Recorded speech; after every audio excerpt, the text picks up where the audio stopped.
Chris Topher Field, also known as Topher Actor, is a video documentarian who lives in Melbourne, Australia, where he works part-time at a warehouse so he can pay his bills while he attends acting school. He abhors bad government policy because of the waste of taxpayer money that always results from them.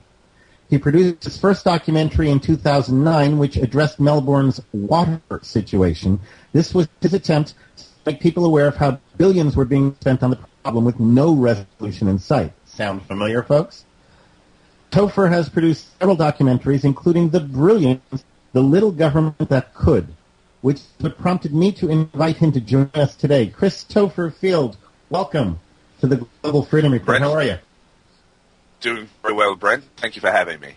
I want you to know that I did not intend to have a guest on today's show, and when I saw we're actually going to play it after the next break. When I saw The Little Government That Could, I was so blown away. I was so impressed that I just had to speak with you on the air here. The only other Topher I've ever known of is a character in the no longer on the air TV show Dollhouse, which is about programming minds and such. Are you familiar with that show by any chance? I'm actually not at all. The only other Topher that I know of is actually the actor Topher Grace, who you might know from a number of different feature films. It's just interesting.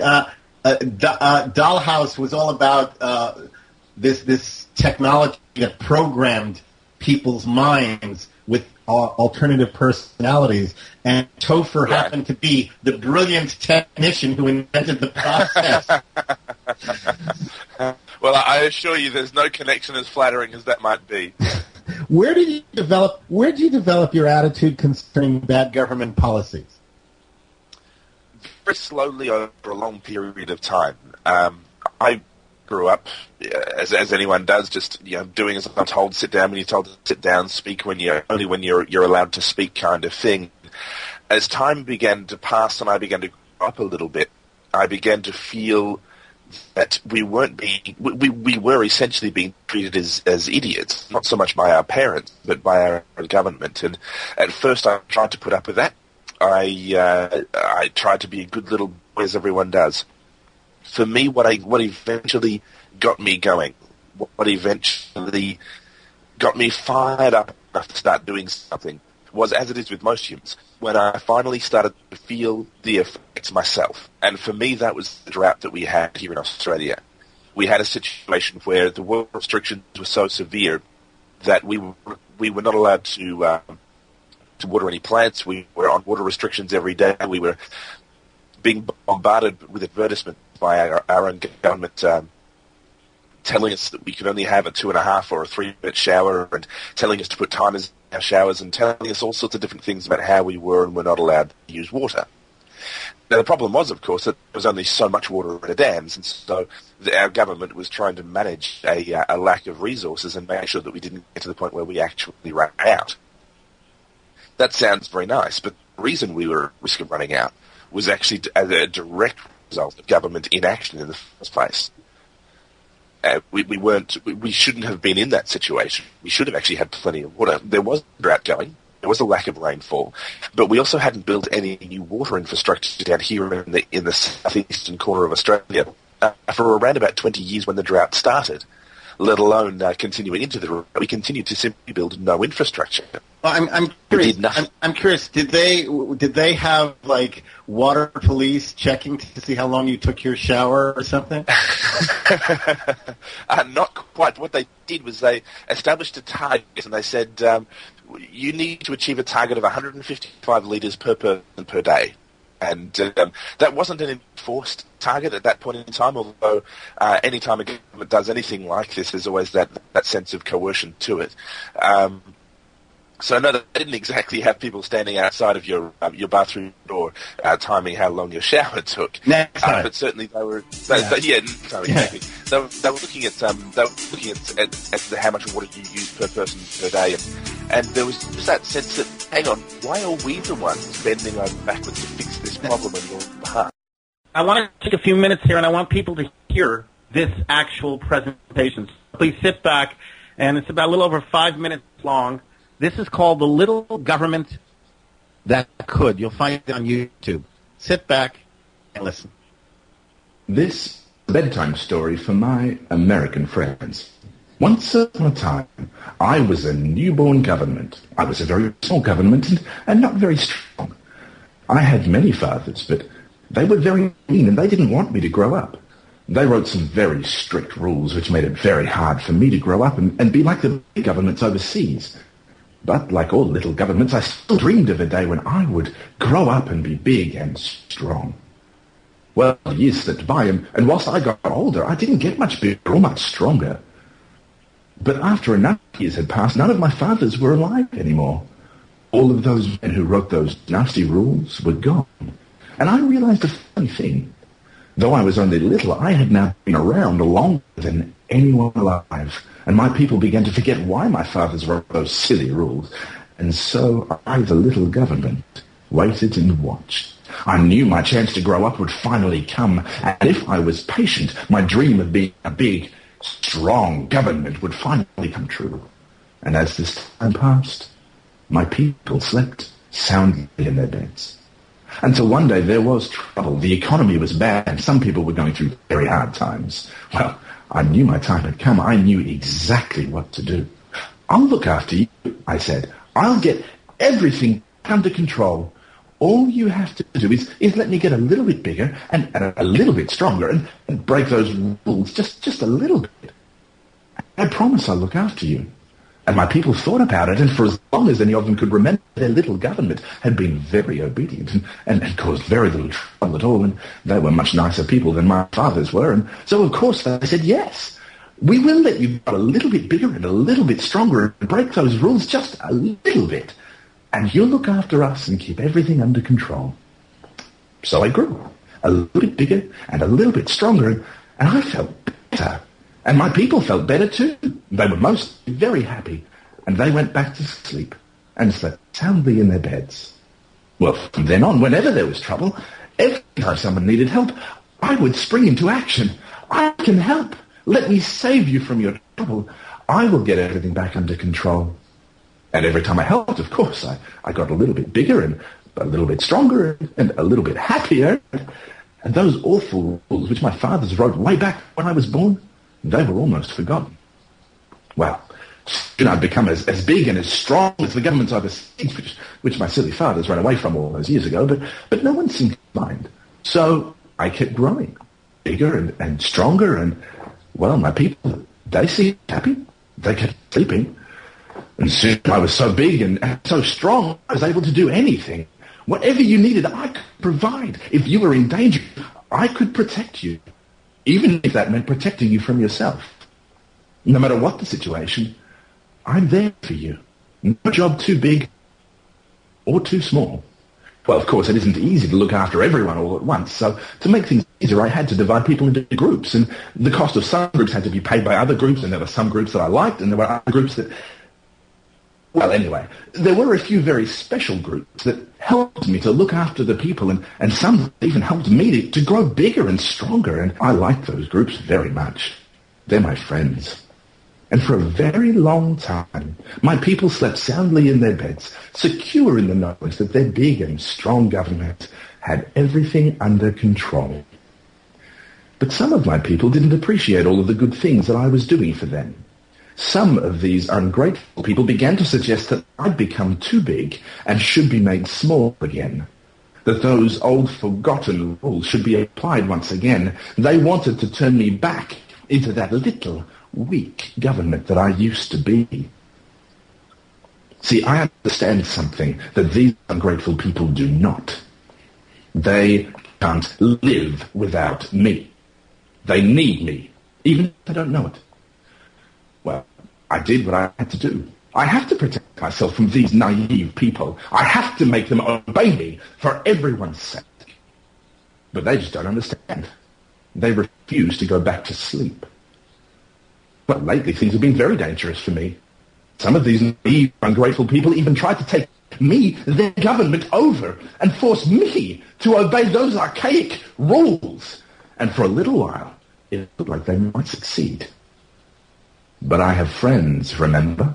And just when it seemed that all might be lost, that all of my hard work and all of our progress might be lost, that I was about to be taken back to my childhood. Well, my friends stepped in. And smart people, good people, who understand how important I am, did whatever it took to ensure that this big and strong government would never become small and weak again, and that I would always be able to keep everything under control. Well, here we are. I am your government, and I am big, and I am strong, and you need me. And I have everything under control. All you need to do is go back to sleep. Man, Topher, that just sends chills up my spine. I'm telling you, that is just absolutely amazing, that amazing piece. What prompted you to make this video? Well, essentially, I am blown away by how many people continue to go about their lives as though nothing's wrong, as though everything's completely fine. We have nothing to worry about. We live in a free country, and of course I'm here in Australia, but I keep a close eye on what's happening in the US, and with very good reason. I'm happy to go into that a little bit later if you'd like me to. But I just got so concerned that so many people are living the way that I was living before I got angry about the situation. That, for me, was the thing that got me started. It's a funny thing. We seem to need a specific thing, something to get us off the couch, a specific issue or a specific thing that touches us personally in some way. And so I wanted to make this video to try and be a fun way of getting people to consider, well, maybe things aren't actually the way they ought to be. Perhaps things have gone a little bit too far, as you might see it. I think they've gone a long way too far. Well, but to just begin that process of them asking questions. Well, now, are you aware of the extent to which the U.S. government has overstepped its original limitations and encroached on the rights of the American people? You say you follow it. Are you aware of how bad it's gotten? I believe I am, but of course I'm on the other side of the planet, so there's only I have no touch by which I can measure my awareness. But certainly, as I look at things like the NDAA, as I look at things like quantitative infinity, as I call QE3, as I look at the kinds of things that are being done that I am hearing about here in Australia, as I look at the fact that our folks are busting into shops to stop them from selling raw milk because the government, in its infinite wisdom, has decided that you're not allowed to. I look at these sorts of things, and to a much lesser degree, we are seeing the same thing here in Australia. I would say we're probably 5 to 10 years behind the US in all of these things. But the same groundwork, the same legal structure is being put in place, based upon which our government, if it decides it wants to, will be able to start doing the same sorts of things to us. They haven't really started yet, but they certainly... Well, actually, they have on a certain level, because I remember what they did with the outlawing of all weapons and the declaration of that we can put you under house arrest for a week without any due process and all that stuff. So yeah, that's true. That's true. Now, I consider the UK, Australia, and the US to be the axis of evil in today's modern world in that respect. Yeah. How would you recommend putting the behemoth government back into its weak, smaller role, for example, in the lives of the American people? Yeah, well, that is the million-dollar question. I would like to believe that we're still able to do that without having to resort to the ancient resort of an unhappy people, and that is a full-on revolution. I do hear people from time to time calling for revolution, calling for insurrection and that sort of thing. I just think that right now they're completely off base. Number one, revolutions and those types of events are very, very unpredictable in their outcomes, and we've seen so many countries attempt to overthrow a bad government through the tumultuous and violent means of a revolution, and then come out with something worse. And there's no guarantee that we won't find ourselves in the same position. Secondly, our systems, respectively, when they were first built, had designed into them certain checks and balances. One of the things that we need to do as a last effort before we give up entirely on resurrecting the system and decide that we need to sort of start again, we need to try and get those checks and balances to work again.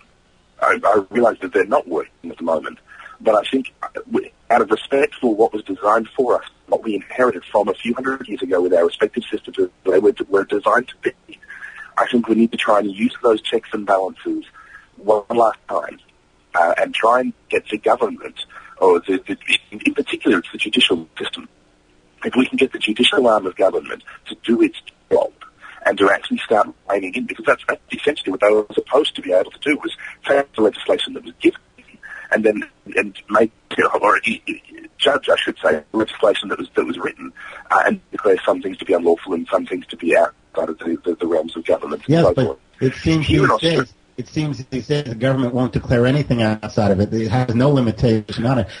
That's right. What comes back to mind is Patrick Henry, American founding father Patrick Henry's famous "We Must Fight" speech, in which he said, for the last 10 years, which is what the period was back then, for the last 10 years, we've done all this. We've petitioned. We've remonstrated. We've prostrated ourselves before the throne. Our repeated petitions have been met by repeated injury. What more can we try that we have not tried? Yeah. If you genuinely believe that that is the point that you've reached, and I'm not in the US, I don't have a real touch to be able to know on the ground how things are. But if that's the point that you believe you reached, my suggestion would be turn to the states. Because as the individual's rights are being violated, so are the states. There are some states that appear, at least from over here, to be awake to this.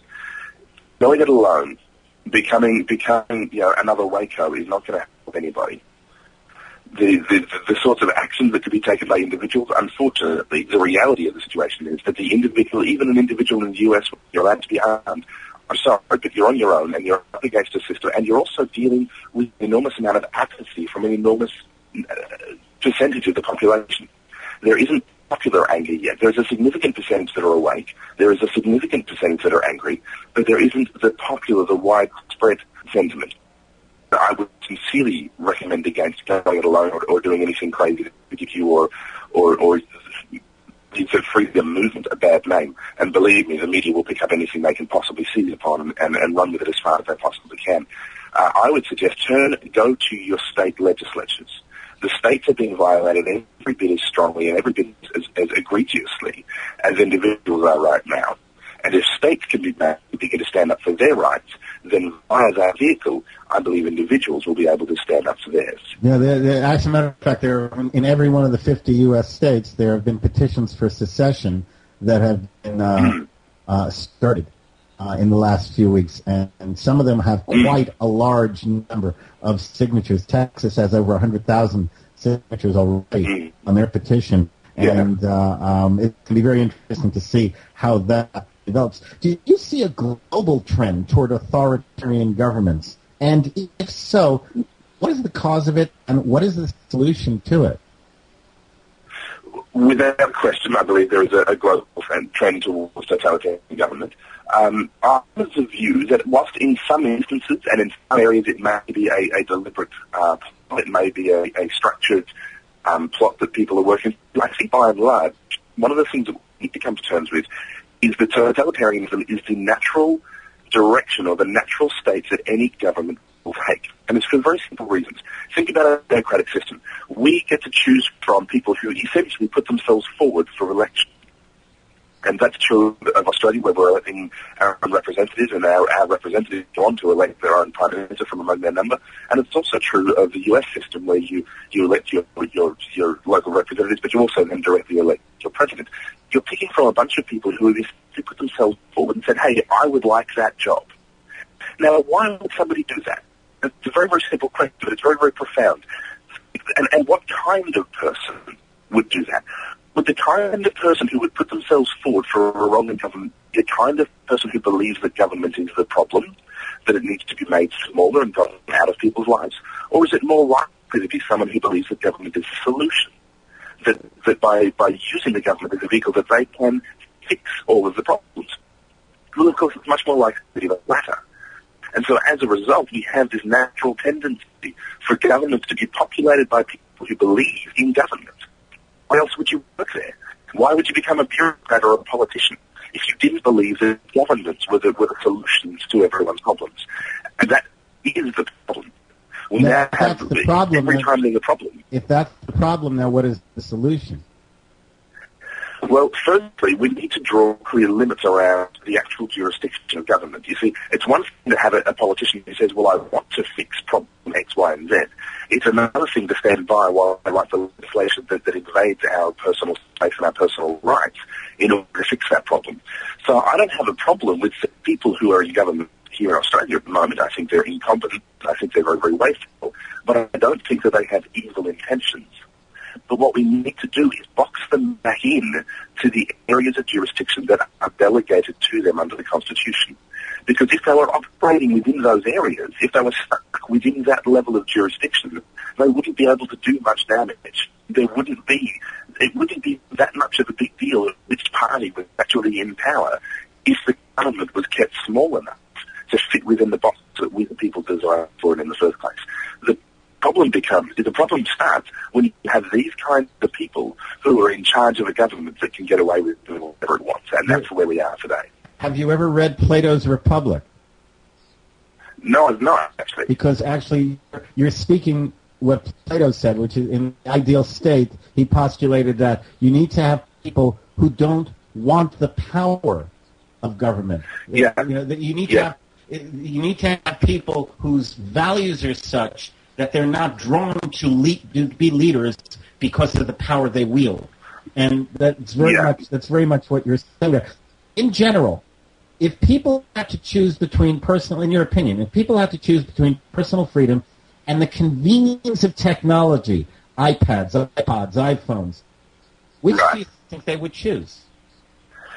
By overwhelming majority today, we would choose convenience and safety over freedom every single time. By an overwhelming majority. And I think that's largely because of how incredibly comfortable our lives have been. You think about, I'm 30 years old now.